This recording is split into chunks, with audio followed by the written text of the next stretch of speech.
In the 1986 playoffs, the Boston Celtics defeated the Chicago Bulls in a 3-game sweep. But what most people remember is that Michael Jordan broke a 24-year-old playoff record, scoring 62 points at only age 24. Growing up, my dad was a big sports fan. He followed the Boston Red Sox, the New England Patriots, and the Boston Celtics. I was also a Boston Celtics fan, but watching Michael Jordan play changed the way I felt about it. He was mesmerizing when he played.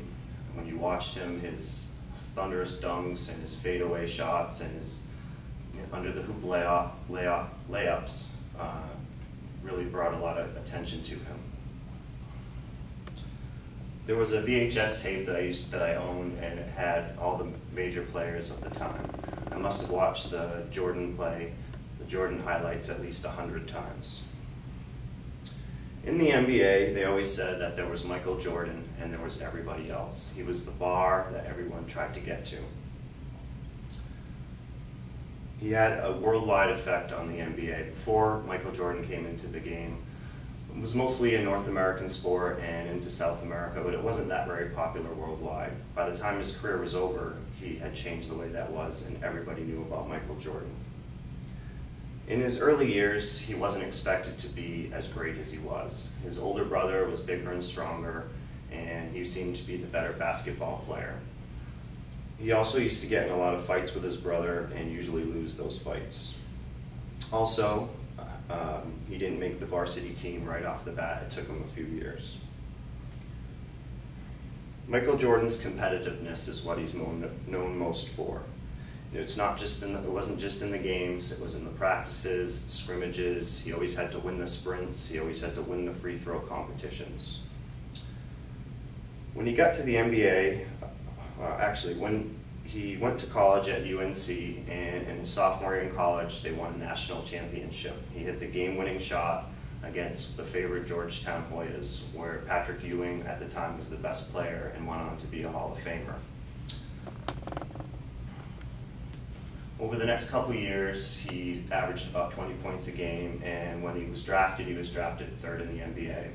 Hakeem Olajuwon was drafted first, he went on to win one championship, and Sam Bowie is famous for being nobody and being drafted before Michael Jordan.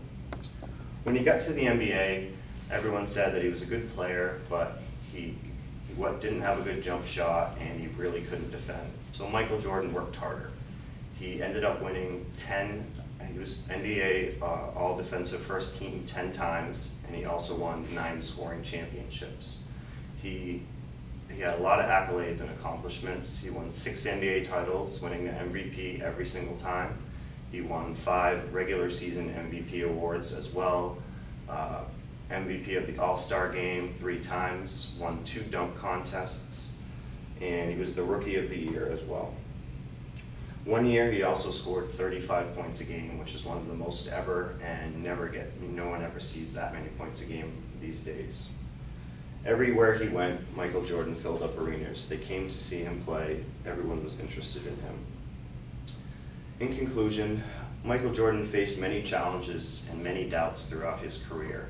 There was always somebody out there in the media that thought he couldn't do this or do that, and that leading the NBA as a scoring champion, wasn't a team player and couldn't win championships, but he won many of them, obviously. He was still humble though, and he did say that someday someone will be greater. To this day, no one has fulfilled that prophecy, really. The main thing, he's inspired millions of boys to work hard and have a dream to be a great basketball player someday. Everyone always said they wanted to be like Mike. As he globalized the NBA, also he had the #1 selling shoe of all time, not just in sports shoes, but in shoes in general, and he has the highest sales of any jersey in the history of sports. He's been known as MJ, Jordan, or just Mike. And most people who don't even really follow the NBA have always heard of Michael Jordan. There's 2 quotes that I like from Michael Jordan's career, as there are many quotes. One of the first one is about his last championship victory. They were going into the last series where the other team had 10 days rest, and Michael Jordan's team had just come off a grueling 7-game series. What he said was that we may be tired, but our hearts are not fatigued. But my favorite quote is, "I never lost a game, I just ran out of time."